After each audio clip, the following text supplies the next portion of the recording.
I'm going to be talking to you about the CT, or the evolution of CT, or the revolution of CT, but in fact, in regards to the performance and the technology and sort of safety from the patient's point of view. So my disclosures are as follows. I'm going to present absolutely nothing new to you at all. In fact, it's going to be all pretty old news. Everything I'm going to tell you today is absolutely plagiarized.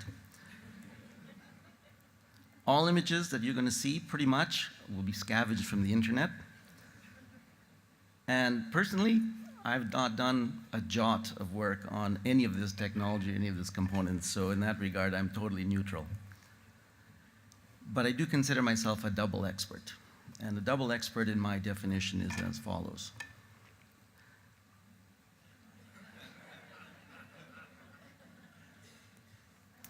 Okay. So let's get on. So let's start with the history of CT. Well, it goes all the way back, actually, to obviously 1895 with Conrad Röntgen discovering these new kind of rays. And this was in November. And a few months later, in 1896 in January, he presented a paper at a meeting, a scientific meeting in Germany, and it was called On a New Kind of Rays. And of course, you've all seen this picture. It's the famous picture of his wife's hand, the radiograph. And this is the official stamped, sealed version. And what's interesting at this point is, he discovered the X-rays. I mean, a lot of people were working with cathode ray tubes, and it was just going to be a matter of time before someone realized that these things were penetrating. But in January of 1896, this was first presented, and by the end of 1896, there was more than 1,000 papers and books that were written on that subject.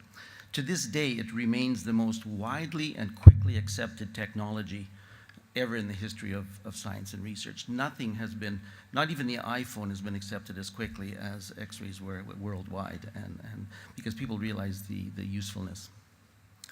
So 5 years later, in 1901, Röntgen got the very, very first Nobel Prize in physics.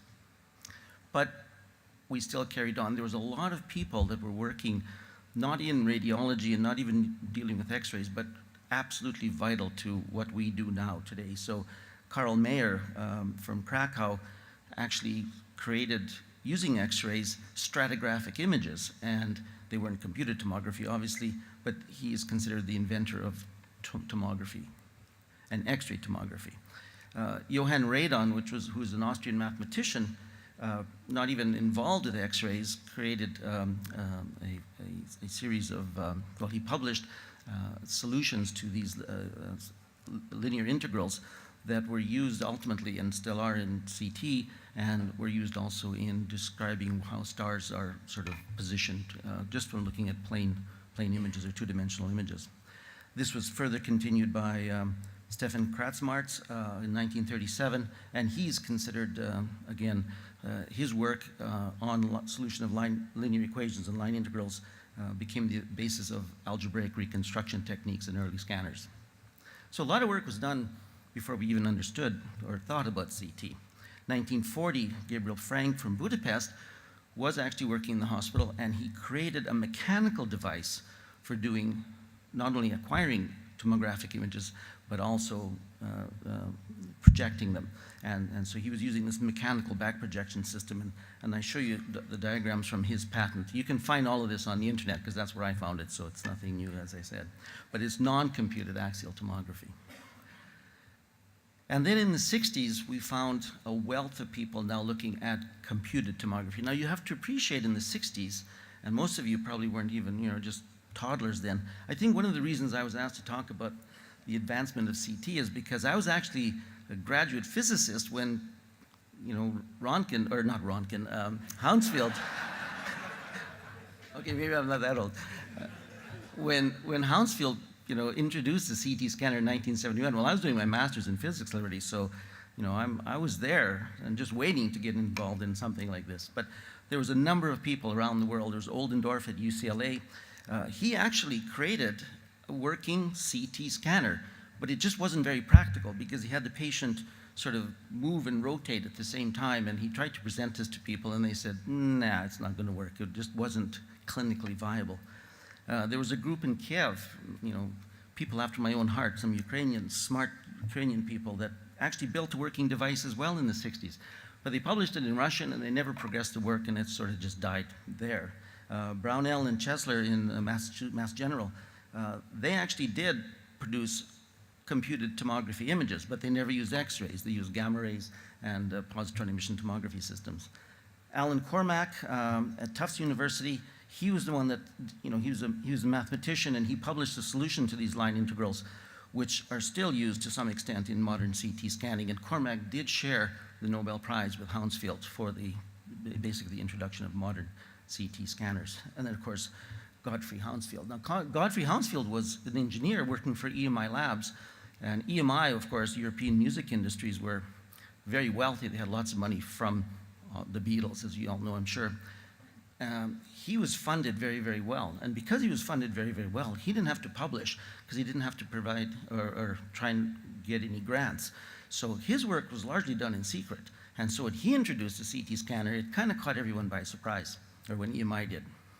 So the background of Hounsfield is in 1967, he goes to the top neurological hospital in London, or in England at the time, and it was the National Neurological Hospital in London, and he talked to the chief of neuroradiology about his machine, and the chief of neuroradiology basically said, no, you know what, we already have techniques that can do this. We do pneumoencephalography, plain tomography, and angiography, so really there's no need for a new device. Like, we're okay with brain imaging, thank you very much.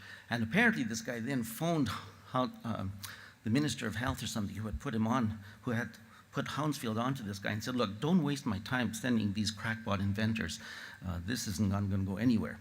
Now, Hounsfield was not going to be deterred, but first of all, I just want to talk to you about pneumoencephalography. You guys probably, unless you're, my age, you don't understand what that is. And that was basically a diagnostic imaging approach to a 3-day hangover, because in order to image parts of the brain, they would inject air into this spinal cavities, this cerebrospinal fluid, and then they would put people on a chair like this, and then spin them around and turn them upside down and shake them around to get the air to be diffused into the ventricles in the brain. And then the patient was hospitalized for 3 days with absolutely the worst hangover you could ever imagine. So this was state of the art at that time. So Hounsfield in '67, after being rejected by the London Neurological Institute, then went to the Atkinson Morley Hospital, which was sort of like the second most important neurological hospital in the UK. And Jamie Ambrose, who was the chief of neuroradiology, did recognize the potential. And so they agreed to put this scanner in, and they realized from the beginning that this was going to be a production device that was going to hopefully make money and sell. So the entire staff of the hospital were sworn to secrecy. So this was started in '67, and it was 4 years later, in 1971, that the world's first ever CT scan was acquired at the Atkinson Morley Hospital. The data tape was taken after the acquisition. This was a single slice scanner. It was a translate rotate system, one beam, one detector. It took 5 minutes to do one slice, 300 seconds. And the data tape was taken, whisked across London in a cab. 2.5 hours of processing and analyzing the tape, the images came back. And this is an example of their images. This was a famous photograph where they had actually mounted the original images on one of their boards at Atkinson Morley. So apparently the story is that when the images came back and were shown, the assembled neuroradiologists, neurologists, and the neurosurgeons realized that something of truly spectacular clinical utility had emerged. This was the turning point for medicine as we knew it at that time. This was a huge, huge difference. So 2 years later, in 1973, Hounsfield was granted a patent for the computer axial tomography device. This is some of his original drawings for that patent. Same year, the first clinical patient scan in the US was done at the Mayo Clinic in Rochester, Minnesota. A year later, 1974, EMI was already working again in secret on a prototype body scanner because they realized there was more to image than just a head. 1974, it turns out, I found, interesting enough, was the year that EMI licensed Toshiba to start making scanners in Japan. So that's where sort of Toshiba got into the role as well.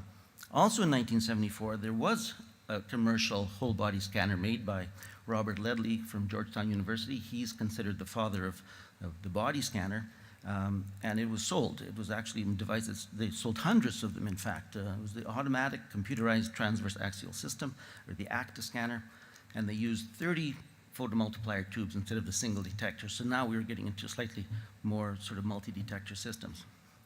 So by 1975, we had body scanners, we had head scanners. Not a whole lot, but they were getting out there, and people were starting to realize the benefit, the clinical benefit of these. So here's an original image from 1975. It's 128 by 128 pixels. The contrast range, as you can see, is pretty minimal. It's probably a 4-bit scanner or a 2-bit scanner, if you want to call it that. And you can see sort of a generic sort of scanner here. It's very large, very small opening, and basically a head-only system. 1979, 5 years later, Toshiba actually starts marketing their own scanners in terms of the timelines. So we go very quickly from 1974 to this kind of image, to 10 years later, 9 years later, a much better image, better quality, more contrast, better resolution, to 2013, and they just get better and smoother, and the image quality continues to improve. Now, I want to stop here and just give you my perspective on this, because I'm trying to talk about benefit and risk as well. And one thing we need to understand, because I'll talk about sort of the technology that's driven CT to where it is today, but I like to think of it this way. With digital receptors, which of course what CT detectors are, you have an output signal versus incident radiation. And with digital, unlike film had that classic S-shaped curve, but with digital receptors, they're pretty linear. So the more input you put into the receptor, the better signal you get out. So, your first thought is, well, this is great because all I need to do is, go up here in terms of incident radiation, I'm going to get a fantastic output signal. But as we all know, that's probably not the way we want to go. I introduce this concept of benefit to risk ratio. And the benefit to risk ratio actually is a parabola. And it looks like this, and you need to understand this. And there's a line that's going to come that's acceptable. Now this acceptable level, you'll notice there's no units anywhere here, and that's on purpose. This acceptable level depends on an individual patient. If it's a motor vehicle trauma and you need to get the patient scanned, that acceptable level can be pretty high in regards to output or radiation dose. If it's someone that's complaining, a young adult or teenager or even a child is complaining of a stomach upset, that level for scanning that acceptable level is going to be different. So what's important is this, is we always look in radiology, and I've heard this in this meeting so far, and I've heard this in other meetings, and we all deal with this in our practices. Everyone looks at the risk of radiation, but very, very few people focus on the benefit. Even the idea of effective dose. As a physicist, I'm not sure you're aware, but in the physics community, there's a lot of controversy about the use of effective dose. On one hand, it's really good because it links different types of exposures. You can look at a chest x-ray versus a hand x-ray versus a CT, and it gives you sort of a relative risk. But it's not effective dose, it's actually effective risk. And we'd like to get away from that because we focus too much on the risk and too little on the benefit, in my opinion. So we need to look at the benefit as well. And so in this case, what we do obviously is, for whatever procedure you have, if the incident radiation is below acceptable, or if that parabola is below acceptable, then we don't go there. It's just not it's not useful. If what we want to operate on is sort of the peak benefit to risk ratio, and that would be our green zone. Now, often we're in this area here, we're above the acceptable level of risk and output signal, and so that would be considered sort of the yellow zone. And what does this all mean? What this means is, if we go this way, we're going to reduce patient dose, but we're not improving, or we may be reducing clinical benefit. And so going this way basically produces poor image quality. If we go this way and try and increase dose because we get better noise characteristics or less noise and better image quality, yes, the quality of the image may improve, but if you're not improving clinical benefit, then all you're doing is increasing patient risk without that benefit. And so this way is just unnecessary radiation dose. Okay? So we got this line of thinking? Good. So here we are, we're back here to 2013. Too many buttons. To 2013, and then of course I have to include whole body imaging as well.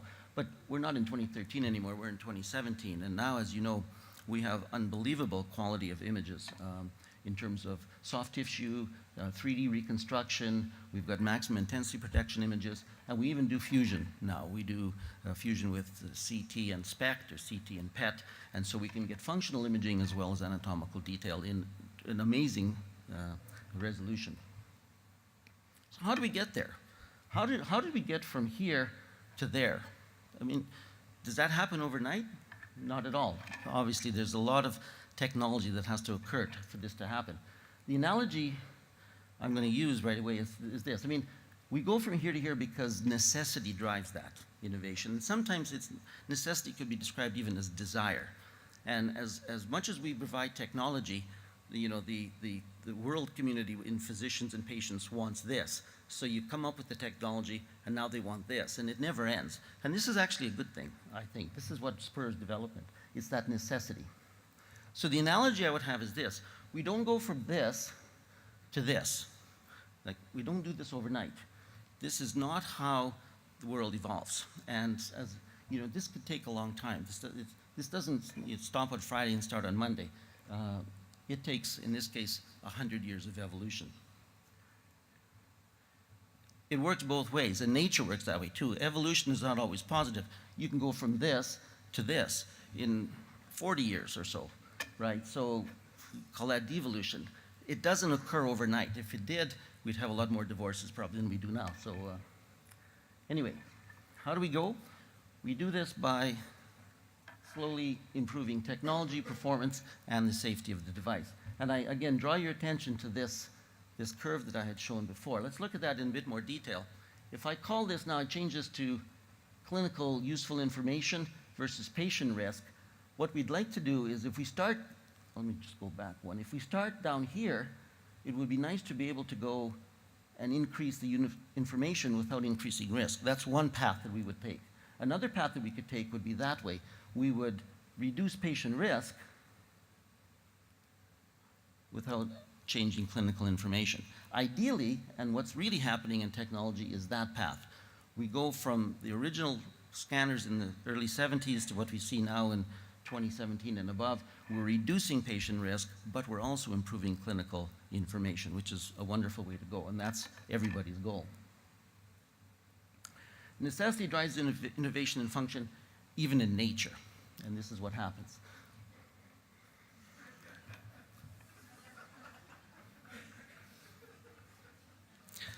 I love this slide because it looks offensive, but nobody's ever offended by it because women like the baby because the baby's cute, and men just go, mm-hmm, mm-hmm.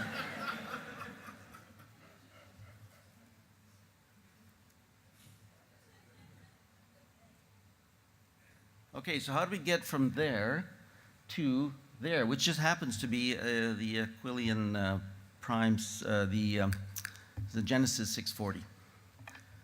Now, you'll notice what's interesting is these people are about the same size, the patients are about the same size, and the scanners are about the same size. But look at the difference. You know, already, the gantry is, of course, huge. Table's much more Gucci looking and obviously does more things, more accurate. And it's about the same height, but the performance is vastly, vastly different. So what we have really is what I would call a world. It's not, you know, we say it takes a village to build a relationship, or it takes a village to raise a child. But in order to get where we've gotten with our technology, it takes a world of scientists and engineers and healthcare professionals working on a myriad of components. So I'm just going to quickly run through some of the things that make today's scanners possible.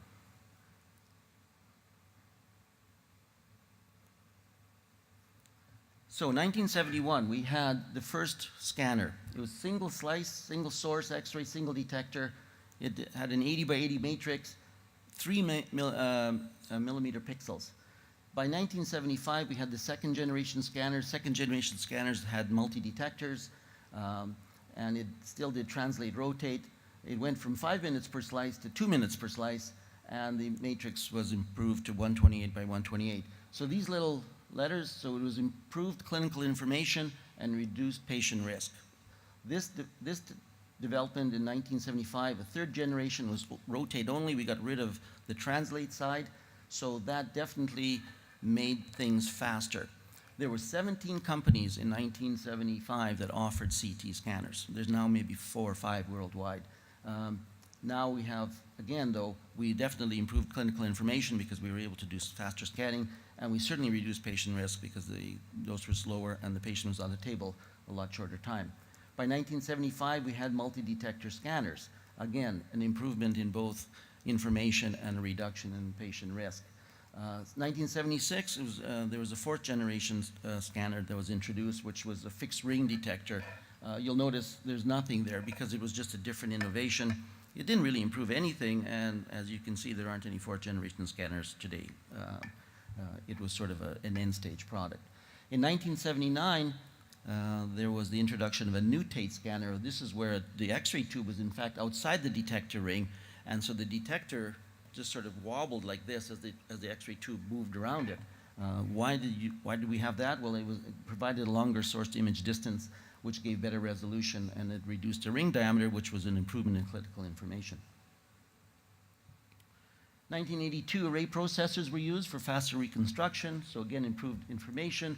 Multiplanar reformatting in 1985, including oblique plane reformatting. Those were really, really early days. This could take literally 10, 20, 30 minutes to do a multiplanar reformat. I remember literally going in and setting up a reformat after we had done an axial acquisition, and then going for coffee and coming back, and then finally the device was ready. Tiltable gantries, about 1987. Spiral and helical scanning, because we have better interpolation algorithms. That occurred about 1989.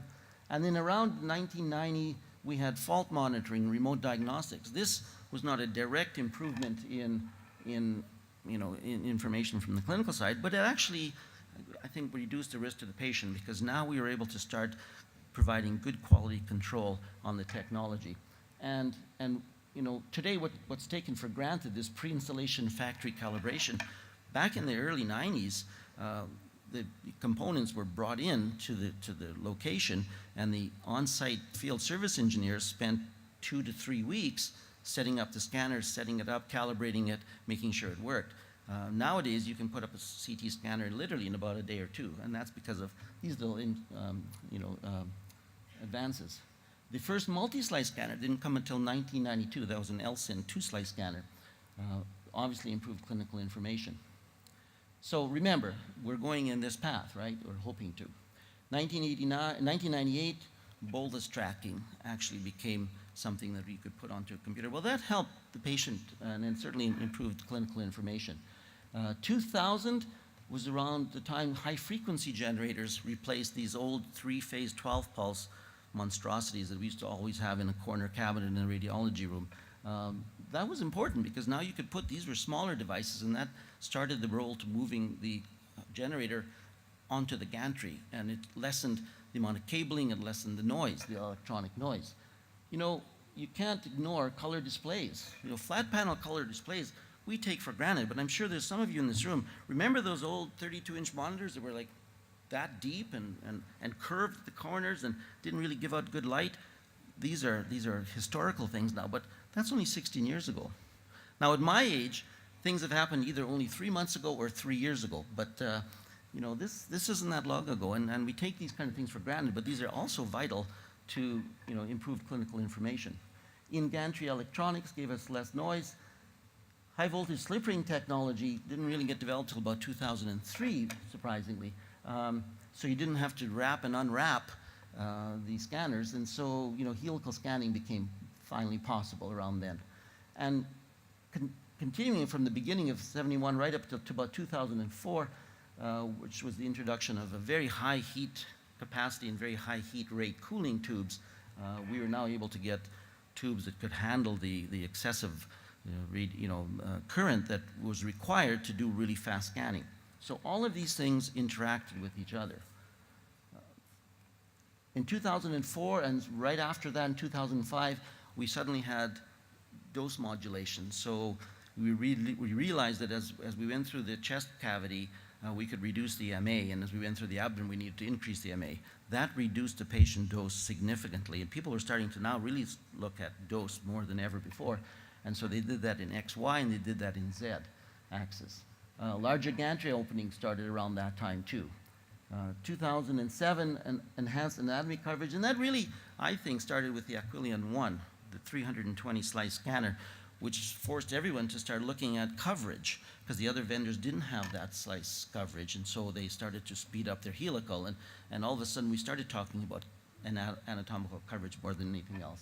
2007 also, because of that, we started looking at bariatric medicine and large weight-bearing couches and very accurate couches as well. You have to appreciate these scanners are now they're doing rotations in 4 rotations a second. They're taking literally tens of millions of data points from all the different detectors. There's 1,000 detectors that are rotating 4 times a second, and each detector is being chopped or accessed or read a few thousand times a second. So there's an enormous amount of data, and this is why when we have now even faster computers, we can start doing things like iterative dose reduction, because we can start working on that raw data, which is in the millions or the tens of millions. So 2008, ultra-fast rotation speeds. 2009, dynamic collimation because of the helical nature, so that's definitely lowering patient dose, so reducing patient risk. And then we start in 2009, iterative dose reduction. So now you operate on raw pre-convoluted data, and then you got model-based reconstruction about 3 years later, and that's just still being rolled out today, but definitely a reduction in risk. And again, from the inception of CT to now, maybe 2010, there's still going to be some changes, but we're going through faster detectors, higher quantum detection efficiency detectors. Detectors nowadays are detecting 98 to 99% of the photons that hit them, so they're pretty good, and they're really fast. So everything kind of blends in together. Surface rendering, slowly the computers got better, and the post-processing improved to the point now, the original scanner was 3 by 3 by 8 millimeters. That was your voxel. Now we have 0.5 cubic voxels. Right? That's a 600 times reduction in sampling volume. 600 times. 2018 and beyond, where are we going? What's the future? We've talked about that. Some of the speakers have talked about that already. Iterative reconstruction, that's going to get better. That's evolving. Multiple energy scanning, we've heard about dual energy scanning. There'll be talks on dual energy scanning again. But we may not stop at just 2 energies. There's certainly some work towards lower KVP scanning now because of the detector technology that could reduce patient dose. It'll give you better contrast. There's photon counting just around the corner. That's going to give you tissue characterization capabilities. Individualized scanning techniques. People are talking about beam shaping dynamically as you rotate around the patient. You might add in beams that dynamically shape the output beam. There's dynamic X-ray beam modulation.